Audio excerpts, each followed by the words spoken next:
julle en baie welkom by ons aanlyn dienste.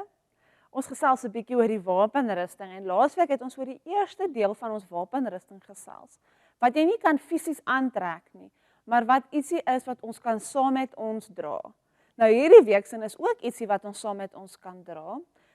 As jy kyk na 'n brandweerman, sy grootste vyand is die vuur.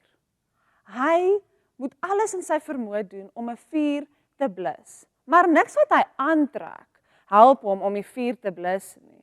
Nee, jy sien hy het 'n brandweerslang, hy het emmers vol water, hulle het sand, hulle het vuurkomberse, hulle het brandblussers. Dit alles, dit is al sy gereedskap wat hom help om die vuur te blus. Ek en jy, ons het elke dag met dit ook te doen. Met mense wat lelik is met ons. Ons het elke dag met iets te doen waar ons voel ons word aangeval. En gewoonlik is dit die vyand wat vir ons sê, ek is nie goed genoeg nie, jy's nie slim genoeg nie, jy's nie mooi genoeg nie, jy kan nie sport doen nie, jy's nie die beste nie, jy moet beter wees vir jou om geliefd te word.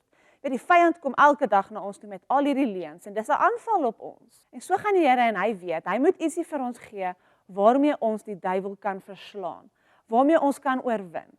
Nou Paulus verduidelik dat die Here gee vir ons 'n swaard as deel van ons wapenrusting. En hoe hierdie swaard nie net 'n swaard is nie, maar dit is eintlik die woord van die Here. Dit is die Bybel. Die Bybel wat ek en jy elke dag lees, wat ons sien op Sondae, wat ons in ons huise het. Daardie Bybel, dis ons grootste wapen teen die duiwel, teen ons vyand.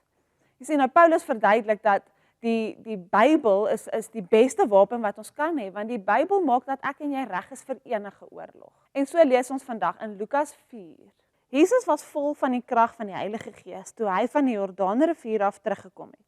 Die Gees het hom toe na die woestyn toe gelei. Daar het die duiwel hom ingewag.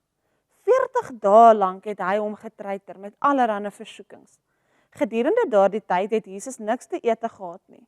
Toe die 40 dae verby was, was hy baie honger. Nou Lukas 4 is die baie bekende teksvers waar ons lees hoe die duiwel vir Jesus kom tempteer.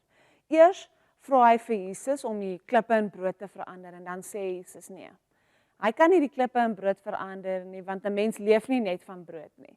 Dan kom die duiwel weer 2 keer terug daarna en hy kom tempteer Jesus. Hy kom tempteer Jesus met sy ego dat Jesus kan alles beheer, besit. Maar Jesus weet dat die duiwel kom met 'n slinkse manier om ons te kom verlei. Hy kom om ons te tempteer om die verkeerde ding te doen. Hy kom sê vir Jesus dat engele hom sal beskerm as hy van die berg af spring. En dan sê Jesus, maar die Bybel sê ook. En ek dink baie kere wanneer ek en jy aangeval word deur die duiwel, deur die vyand, wanneer hy kom en hy sê, ons is nie mooi of slim genoeg nie, of ons is nie goed genoeg nie, en ek en jy voel net, as ek maarder was, of mooier was soos die ander meisies, of as ek sterker was soos die ander seuns, dan dink ons, nee, as ek net dit was, dan sou ek gelukkig gewees het, dan sou almal van my gehou het. En die duiwel kom en hy vertel al die leuns vir ons. Maar ek en jy, ons weet nie wat in die Bybel eintlik staan nie, en so, ons weet nie van beter nie, en dan glo ons dit wat die duiwel sê. Want ek en jy weet nie dat die Bybel eintlik sê, dat die Here ons lief het nie, dat hy ons perfek gemaak het nie, dat die Here het jou gemaak en gegaan, dit is goed. En as die Here sê, jy is goed genoeg, hoe kan iemand anders sê, jy is nie? Jy sien, maar vir jou en my om dit te weet, moet ons die Bybel ken. Nou Jesus het die Bybel baie goed geken, en so kon hy hierdie Bybel gebruik soos 'n swaard. Hy het die duiwel daar verslaan, soos ons nog nooit anders ergens van gelees het nie. Hy het oorwin, en nou as ek en jy wil elke dag oorwin in ons lewens, en teen die vyand kan opstaan en vir hom wys, dat die Here is ons God, en dat ons aan hom glo, moet ek en jy die Bybel ken.